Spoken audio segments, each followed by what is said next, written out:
आज हमारी खुशकिस्मती है कि हमारे साथ जुड़े हुए हैं पुष्पिंदर कुलशरस भाई, जो किसी तारीफ के मोहताज नहीं, बहुत जानी पहचानी हस्ती हैं पूरी दुनिया में, जो इस वक्त हिंदू ह्यूमन राइट्स के लिए बात करने पर जो फ्रंट लाइन पर मौजूद हैं, उनमें इनका नाम बहुत ही आगे है, बहुत ही नुमाया है।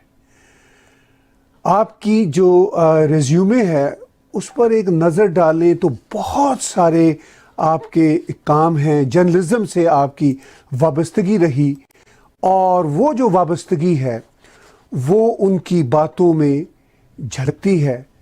और एक दर्द है, एक कर्ब है कि क्यों भारत, जो दुनिया की one of the oldest civilisations है, जो दुनिया की फाउंडेशन की जड़ है, उसके ख़िलाफ़ और उसके बासियों के ख़िलाफ़ दुनिया में क्यों अंडरस्टैंडिंग नहीं। चलिए, दुनिया तो ज़रा दूर की बात है, भारत के अंदर क्यों अंडरस्टैंडिंग नहीं। बहुत सारे बड़े मीडिया आउटलेट्स के साथ जुड़े रहे, मुस्लिम कल्चर में ही पले बड़े, और मुस्लिम कल्चर को उसी तरह समझते हैं जिस तरह मैं समझता हूँ इंडिया का मुस्लिम कल्चर भारत का मुस्लिम कल्चर है। जी पुष्पिंदर भाई, कैसे हैं आप? आदाब जी, आपको जब भी मैं कभी आपकी तकरीर सुनता हूँ तो वो जो आपका लखनवी लहजे का आदाब है वो हमेशा मुझे ये सोचने पर मजबूर करता है कि मैं तो पंजाबी हूँ, मैं तो इतने अच्छे अंदाज में आदाब कह भी नहीं सकता। हमारे यहाँ तो ये माना जाता है, अलीगढ़ यूनिवर्सिटी के कल्चर में तो अस्सलाम वालेकुम बहुत हुआ करता था उस जमाने। जी जी जी। और आपको थोड़ा सा एक बिल्कुल दूसरे नुक्ते नज़र से देखा जाता था। तो हम तो अस्सलाम वालेकुम वाले बैकग्राउंड में पैदा हुए हैं, अस्सलाम वालेकुम और खुदा हाफिज। तो हमारी ज़िंदगी, हमारा बचपन, हमारी तालीम, तरबियत, तमाम सारी चीज़ें उसी पस मंज़र में हुई हैं। और हम उस वक्त बचपन में बहुत सारे बच्चे हैं, हमारे साथी जो थे वो हमारा नाम पूरा नहीं ले पाते थे, तो कोई पुष्पिंदर कहता था, कोई पुशिंदर कहता था। तो और कुलश्रेष्ठ तो मैंने अपना सरनेम लगाया ही नहीं, क्योंकि इट वाज टू डिफिकल्ट। तो मैंने सिर्फ कहा कि भाई आप जो दिल चाहे ले लें, लेकिन आखिर एक लंबे वक्त तक मैं पुष्पिंदर खां के नाम से यूनिवर्सिटी में जाना जाता था। तो अब हज़ारों लाखों बच्चे थे वहाँ, और कोई 40,000 की स्ट्रेंथ थी, रेजिडेंशियल यूनिवर्सिटी थी, वालिद साहब वहीं थे। तो कभी ये एहसास ही नहीं हुआ हमको कि हम हिंदू हैं या कोई हमारी हिंदू आइडेंटिटी है। जो सब कर रहे हैं वो हम भी कर रहे थे। लेकिन जिंदगी में एक ऐसा हादसा हुआ कि उस दिन हमको लगा कि शायद हम आज हिंदू हैं। और उससे पहले शायद ना तो कभी हम मंदिर गए थे, ना हमने कभी कोई पूजा की थी, क्योंकि 40,000 के आसपास की स्ट्रेंथ थी कैंपस में, रेजिडेंशियल यूनिवर्सिटी थी। हम, हमारे वालिद साहब, हमारी बहनें, हम सब वहीं पैदा हुए, वहीं बड़े। लेकिन 79 में एक हादसे ने हमको ये एहसास कराया कि आपकी आइडेंटिटी कुछ भी हो, और आप कितना भी कल्चरली आप उस माशरे में रहे हों जो वहाँ का प्रोडोमिनेंट जो कल्चर होता है। तो हम तो नमाज भी पढ़ी, अजान भी दी, कुरान भी पढ़ा, और सुबह से लेकर शाम तक जिंदगी के हर हिस्से में हम मुसलमान की तरह ही रहते थे। कभी एहसास ही नहीं था कि हम हिंदू हैं, कभी हमारे दोस्तों ने कभी एहसास नहीं कराया। लेकिन 1979 में एक ऐसा वाकया हुआ, उसके बाद से जैसे कहते हैं ना कि आपके ऊपर एक स्कार खिंच गया, और आप फिर उस हादसे को कभी भूल नहीं पाए। हमारे वालिद साहब का आंख का ऑपरेशन था, और वो शहर के एक बड़े नामी हॉस्पिटल में एडमिट थे, और हम तमाम सारे बच्चे घर में थे। 79 में उस समय हिंदुस्तान के अंदर हुकूमत जो थी वो कांग्रेस पार्टी की नहीं थी, आप जानते हैं जनता पार्टी की हुकूमत थी। दिल्ली में मोरारजी देसाई प्राइम मिनिस्टर थे, चरण सिंह होम मिनिस्टर थे। और उस वक्त अलीगढ़ यूनिवर्सिटी के स्टूडेंट्स का एक बहुत बड़ा डेलीगेशन ट्रेन में भर के वहां से यहाँ आ रहा था। और मैं गालिबन उस वक्त 79 में I was in 9th class. तो वो यहाँ आया, और यहाँ कुछ वो ट्रेन, क्योंकि लड़कों की जो एक कैफियत होती है मेजोरिटी में कि जब सारे लड़के होते हैं तो कोई लड़की हो या कोई खवातीन हो तो लोग थोड़ा ज़रा छेड़ने छाड़ने का वो कर रहे थे। किसी गांव की एक देहाती लेडी थी उसमें, क्योंकि उसमें ज़्यादातर लड़के स्टूडेंट्स वहीं बैठे हुए थे, और पूरी ट्रेन पे उनका कब्जा था। वो लोकल पैसेंजर ट्रेन है, AGN के नाम से जानी जाती है, अलीगढ़, दिल्ली, गाजियाबाद। वो आती है और सुबह आती है, शाम में चली जाती है। तो वो शुरू हुई थी शुरू में। तो उसमें लड़के आए, तो गाजियाबाद के पास एक जगह है दादरी, वहां पे कुछ लड़कों ने किसी गांव की एक देहाती औरत के साथ कुछ छेड़खानी की, कुछ कुछ उल्टा सीधा कहा या कुछ हाथ वाथ कहीं लगा दिया। और उसमें हुआ ये कि ये बड़ी यहाँ जो पूरा गाजियाबाद से लेकर के जो पूरी कम्युनिटी है, ये बड़ी मार्शल कम्युनिटी है, गुजर कहते हैं उनको हमारे यहाँ, गुजर कम्युनिटी को। तो वो तमाम स्टेशन पर रोक टाक लिया, फिर वो मारपीट हो गई। तो हम यूनिवर्सिटी में थे, तो हमारे पास ये खबर पहुंची शाम में, जब वहां की सायरन बजने लगा। तो सायरन का हमारे यहाँ मतलब ये लगाया जाता है कि जब बहुत सारे सायरन 10-20 इकट्ठे बजने लगे, तो उसका मतलब होता है कि तमाम तलबा जो अपने हॉस्टल्स में रह रहे हैं, जो रेजिडेंस में वहां हैं, वो तमाम सारे लोग घरों को छोड़ करके यूनियन हॉल है वहां पहुंचे हैं। इसका मतलब है कि कोई यूनिवर्सिटी पे आफत आ गई है, कोई बहुत इमरजेंसी है। तो हम 9th क्लास के थे, तो खेलते खालने वाले दिन भर हमारी जिंदगी वहां रहती थी, लेकिन हम भी वहां सब देखने के लिए चले गए। वहां पे जाके तकरीरें हुई और वहां तकरीरों में कहा गया कि भाई वहां आरएसएस के लोगों ने ट्रेन को रोक लिया और फिर 50 स्टूडेंट्स की कत्ल कर दिया गया है। ये तमाम खबरें थी, एक अफरा तफरी का माहौल था। अली मोहम्मद साहब, खुसरो साहब वहां के वाइस चांसलर थे। तो उस पस मंजर में देखा कि धीरे धीरे धीरे धीरे धीरे धीरे वो एकदम बात फैलती चली गई, और पता नहीं कितने मरे कितने नहीं मरे। और आखिर में ये हुआ कि कैंपस में जो 3-4 फैमिली रहती थी हिंदू की, उनके घरों में लोग घुस गए। किसी के डॉक्टर डी कुमार थे, उनकी जो मिसेस थी, उनकी साड़ी कपड़े सब ब्लाउज फाड़ दिए लोगों ने। हमारे घर में वही लोग घुसे जो हमारे साथ दिन भर उठने बैठने वाले लोग थे, जो हमारे बड़े भाइयों के क्लासमेट थे, जो हमारे साथ खेलते थे।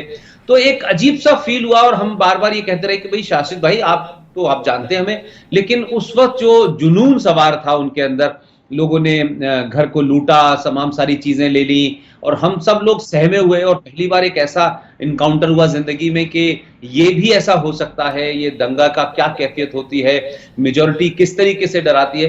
तो वो तमाम सारी चीजें हुई, लेकिन हमारे वालिद साहब जब ऑपरेशन के बाद लौटे, तो उन्होंने ये हिदायत दी घर में कि जो भी कुछ हुआ है ये यही हुआ है, इसे किसी बाहर जिक्र नहीं करना है, न इसका कहीं किसी से बोलना है। तो हम लोगों ने एक तरीके से, जैसे वो उर्दू में एक अल्फाज है कि जम कर लिया, हमने मान लिया कि ये कुछ हुआ था, लेकिन हम भूल गए उसको। लेकिन वो क्योंकि मैं अपनी फैमिली में जरा ज्यादा खेलने खालने में रहा, और वहाँ की सोशल लाइफ में बहुत इन्वॉल्व रहा, तो बड़े होते होते तक वो तमाम सारे चेहरे हमारे साथ ढाबों पे मिला करते थे, जिन्होंने हमारे घर में आए। और वालिद साहब के 2-3 जानने वाले थे, बिलग्रामी साहब वगैरह, उनको मारा। और एक साहब ने मुझे वो जुमला बोला, वो मुझे आज तक याद रहता है ताहिर भाई।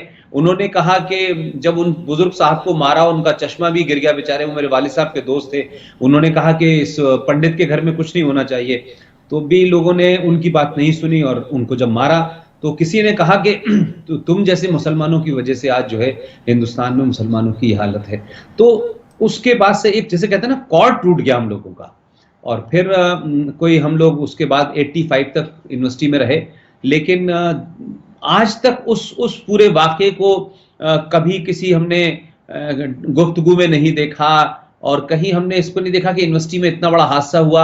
एक प्रोफेसर जौहरी साहब थे, उनका भतीजा था, उसकी लाश हमारे घर के पास पड़ी रही अलीगढ़ यूनिवर्सिटी के अंदर, वाइस चांसलर की बगैर परमिशन के पुलिस नहीं आ सकती थी, 3 दिन तक पुलिस नहीं आई।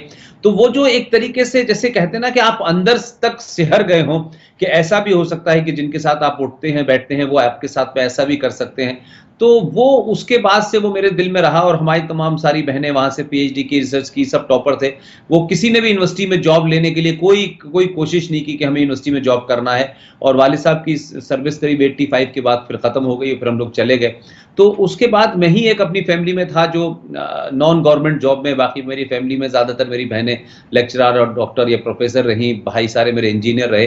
तो मैं सहाफत में आ गया। तो वो धीरे धीरे धीरे धीरे फिर मैंने सहाफत में भी देखा कि यहाँ पे भी एक खास किस्म का कल्चर है कि यहाँ आप अगर कोई बात मुसलमान के सिलसिले से कहते हैं तो आपको टैग कर दिया जाएगा, you are conservative, you are anti Muslim. तो ये बात मुझे उतरती नहीं थी। जब कोई कहता था कि I am anti Muslim, I am anti Islam, मैं कहता था मेरी पूरी जिंदगी तो उसी के बीच में गुजरी है।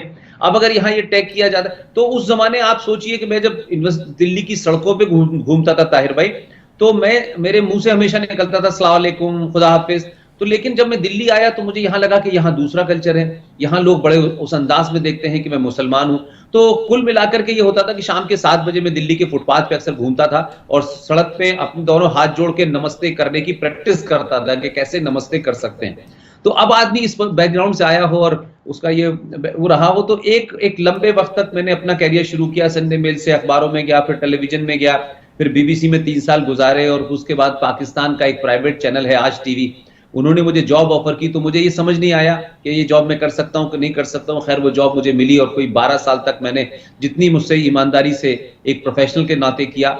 लेकिन उसके बाद जब मैंने वो जॉब छोड़ा तो प्रेस क्लब में भी मैं कोई 4 साल तक यहाँ का सीईओ प्रेस क्लब का रहा। उस पॉलिटिक्स में मैंने एक अजीब बात देखी कि लोगों ने मुझे कहा कि जब मैं चुनाव 4 बार जीता तो कुछ लोगों ने मुझे आईएसआई का एजेंट बताना शुरू किया, और जब मैं चुनाव 4 बार जीतने के बाद 5वीं बार वहां से हार के बाहर आ गया तो कुछ लोगों ने अब कहा कि साहब ये आरएसएस का एजेंट है। तो मैं सोचने लगा कि कितना जो हमारी सहाफत है वो कितनी सुपरफिशियल है कि लोग, वही लोग जो दिन रात बहुत बड़ी बड़ी बातें करते हैं, आर्टिकल लिखते हैं, चाहे वो इंडियन एक्सप्रेस में हो, चाहे उसकी डिप्टी एडिटर हो, बीबीसी, वो तमाम सारे लोगों के चेहरों से मैंने नकाब उतरते हुए देखा। तब मुझे लगा कि बड़ा फेक किस्म का ये मीडियम है, और इसमें जो लोग अपना दावा करते हैं कि हम बहुत लिबरल हैं, उनको जब पास से मैंने देखा, मैंने कहा ये तो बहुत ही खतरनाक लोग हैं भाई। इनका लिबरलिज्म एक अजीब किस्म का है, आपका लिबरलिज्म कुछ अजीब किस्म का है। तो जब तक मैं एक पाकिस्तान की जॉब करता था तो मैं बहुत लिबरल था और मैं बहुत अच्छा था। बीबीसी में करता था तब भी बहुत लिबरल्स मेरे बड़े साथ में रहते थे। और उस जमाने आपको 9/11 हुआ, जो बंबई वाला हमला, उसमें एक बहुत बड़ा डेलीगेशन आया, तो यहाँ हिंदुस्तान के बड़े बड़े नामी पत्रकार जो थे उसमें शामिल थे, और वो बहुत ज्यादा बातचीत करते थे। लेकिन जब वो मैं प्रेस क्लब के सेक्रेटरी जनरल की हैसियत में, जब वो उनको बेचारों को कोई दिल्ली में उनको तैयार नहीं था, उसमें कई सारे मेंबर ऑफ पार्लियामेंट भी हुआ, कसूर से एक मेंबर ऑफ पार्लियामेंट थे, वो भी उसमें शामिल थे, कई बड़े बड़े जर्नलिस्ट उसमें शामिल थे। तो मैंने देखा दिल्ली में कोई उनसे बात करने के लिए तैयार नहीं था।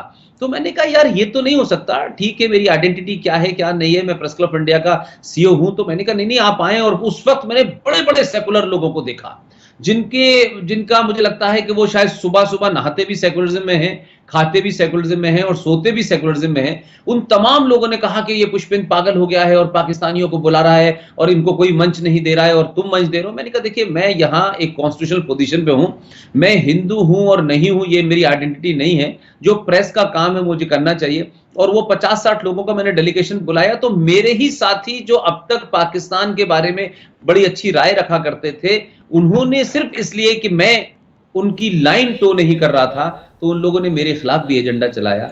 Finally one day I decided, मैंने कहा यार मैं जिस पर्पज से जर्नलिज्म में आया था वो मेरा एक अपना कमिटमेंट था, मुझे पैसा नहीं कमाना था, मुझे 56 करोड़ की कोठी नहीं खरीदनी थी, मुझे नेताओं से संपर्क नहीं बनाना था, मुझे एमपी एमएलए की लाइन में नहीं लगना था।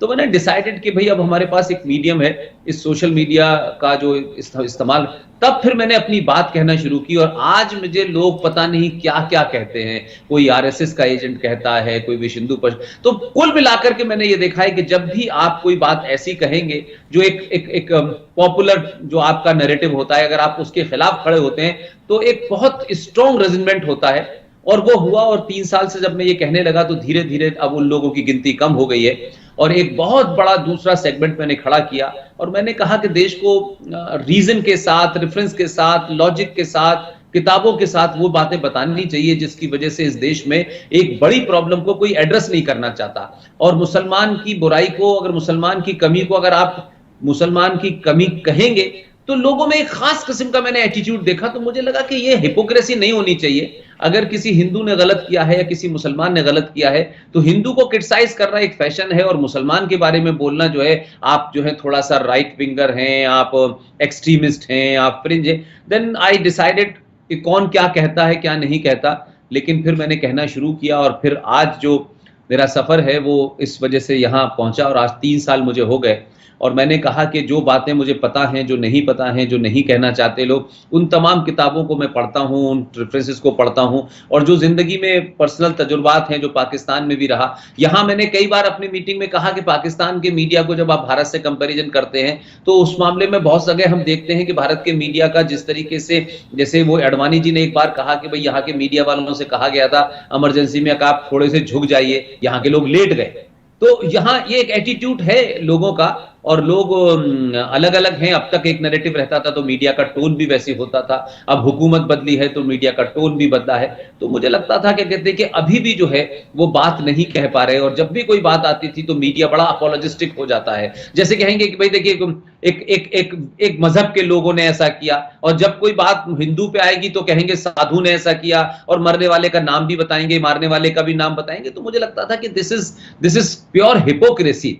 और अगर आपको मीडिया में रहना है तो फिर आप मीडिया की तरह बात करें, और अगर आपको यही सब करना है तो better to resign and then join. फिर उसके बाद पब्लिक में जाके कहिए, फिर आप अपनी एक राय रखिए। तो मुझे थोड़ा सा शुरू में दबाव बहुत था मेरे ऊपर, तो फिर मैंने डिसाइड किया ताहिर भाई, और मैं आज जो है वही सब बातें कह रहा हूं। और मैं देखता हूं कि बहुत लोग, बड़े बड़े लोग, बड़े बड़े रिटायर जो लोग डीजीजी हैं या लेफ्टिनेंट कर्नल हैं या प्रोफेसर हैं, वो कहते हैं कि जो बात हम नहीं कह पाए पूरी जिंदगी वो आप कह रहे हैं। तो मैंने कहा ऐसी जिंदगी का क्या फायदा कि आप पूरी जिंदगी झूठी बोलते रहे और आपको लगा क्या कहते हैं कि अब जिंदगी के आखिरी मोड़ पे सच बोले। मैंने कहा आपने आप तय करते, अपनी जवानी दांव पे लगाते और फिर लोगों को बताते। अब आप कहेंगे भी तो लोग कहेंगे पूरी जिंदगी आपने तो गलत काम किया, अब आप आपके आके यानी प्याज खा के मुसलमान बनने का कोई मतलब नहीं है। लिहाजा मैंने कहा कि बीच उसमें रास्ते में अपना जॉब छोड़ते हैं और इस काम को करते हैं, देखते हैं अगर हमारी बात सच होगी तो लोग सुनेंगे और हमारी बात नहीं सच होगी तो लोग नहीं सुनेंगे। और आज मुझे लगता है कि इस देश में एक रेनासा जिसे कह सकते हैं,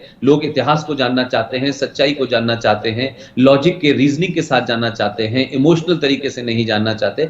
यही शायद वजह है कि मैं आज आपसे बात कर पा रहा हूं और दुनिया भर में लोग मुझे बुलाते भी हैं। कभी यूएस में लाइव करते हैं, कभी आरएसएस की ऑर्गेनाइजेशंस करती हैं, कभी हिंदू जागरण मंच करते हैं, कभी एबीवीपी वाले बुलाते हैं। तो कुल मिला के बात यह है कि लोगों को शायद पहली बार ये लग रहा है कि हुकूमत से दूर रह करके भी आप बहुत कुछ कर सकते हैं। वाह, बहुत कमाल की स्टोरी है।